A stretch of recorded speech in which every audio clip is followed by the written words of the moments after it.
একটা গাড়ি ছাড়বো না, কারোর আগে যাবে দেবো না, টানে না পড়লো মধ্যখান ধরে যাবো। কারণ কে জানেন, একটা গাড়ি আগে যাওয়া মানে এক ফেরি পিছিয়ে করা, এক ফেরি মিস করা। অতএব একটা গাড়ি যাইতে দেবো না, সেটা যে মনে হয় সে, যে গাড়ি মনে হয় সে গাড়ি হোক, দেখার বিষয় না। আগে ফেরি গাড়ি সিরিয়াল দেবো, তারপরে তার দা খুশি আসুক। গোপালগঞ্জ থেকে ঢাকা যাচ্ছি, বসন্তপুর পার হয়েছে পরে ইগল পরিবহন একটা পিছনে এসে ঠেকাইছে। ওটা সম্ভবত যশোর থেকে আইছে, আপনার রাজবাড়ি বসন্তপুর আছে, বসন্তপুর পার হচ্ছে, তখন এসে বাম্পারে ঠেকাইছে, ওভারটেক করবে। এখন যেই দেখছি আমি লুকিং গ্লাসে দেখছি ইগল পরিবহন মানে ফেরি পার হবে।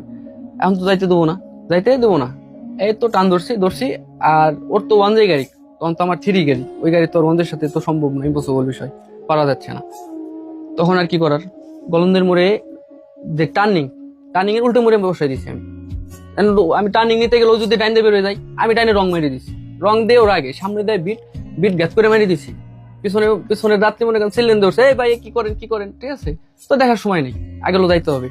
এখন তোর সাথে তো টানে বাড়তেছি না, মধ্যখানে দর্শি কাঁচায় নামাই দিই, আমিও কাঁচায় নামাই দিই, দাইতে দেবো না তো দিবই না। এভাবে করতে এক পর্যায়ে ঘাটে আসার পরে ওই ড্রাইভার নাইমে আইসি, তার মানে তাকাইতে আসতেছে।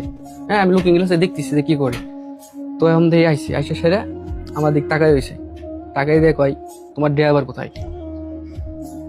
উস্তাদ আমি ড্রাইভার, বলেন তুমি গাড়ি ড্রাইভার? হ। তুমি ড্রাইভার? হ।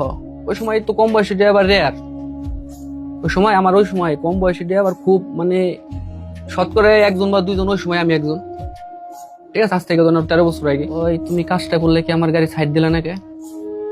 এর পিছেও কিন্তু গাড়ি সিরিয়াল লেগে গেছে, সোহাগ সাকুরা এটা সেটা দিয়ে তার পিছেও কিন্তু সিরিয়াল লেগে গেছে।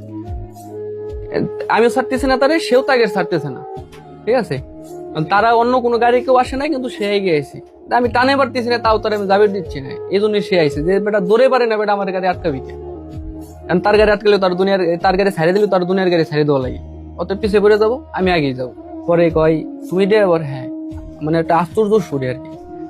পরবর্তীতে উস্তাদ কিছু মনে নিয়েন না, ঠিক আছে, নিজে নত তো ভুলটা, আমি যেহেতু একটা অন্যায় করছি, তখন তো সম্মান করতাম, সিনিয়র ড্রাইভারদের আলাদা একটা সম্মান করতাম, মানে ছোট্ট একটা হাসি দেয়, উস্তাদ কিছু মনে নেন না, একটু ভুল করে ফেলাইছি। পরে ছোট্ট হাসি দেয়, ঠিক আছে বিষয়টা ভালো লাগছে, তোমার এই পচা গাড়ি দেয়, তুমি আমার গাড়ি সাইড দাও নেই, তো সব প্যাকেট গাড়ি। ওরে বাবা, ওয়ান জে গাড়ির তোর নামটা কি আলাদা? ওয়ান জে গাড়ির স্টারিং ওই সময় যারা বসে তারা নিজের বিমানের ড্রাইভার মনে করছে। তখন তো আমার বয়স কম, আমি তো ওর দিক যাইতে পারতেছি, ওদিক তো চোখ দিতে পারতেছি না, আমার কাছে লাইসেন্স করিনি, আমার বয়স কম, আমি ওই ব্যানারের দিক তো চোখ দিতে পারতেছি। অতএব যা আছে তাদের সন্তুষ্ট থাকতে হবে।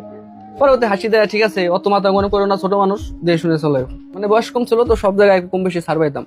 বড় ধরনের একটা অন্যায় করে ফেলাইলো, এই বয়সের চেহারা দিক তাকাইলে মনে করেন একটা মাসুম একটা চেহারা ছিল, ঠিক আছে, এই চেহারা দিক তাকাইলে একটা ছাড় পাই গেছে যে কোনো কিছুতে।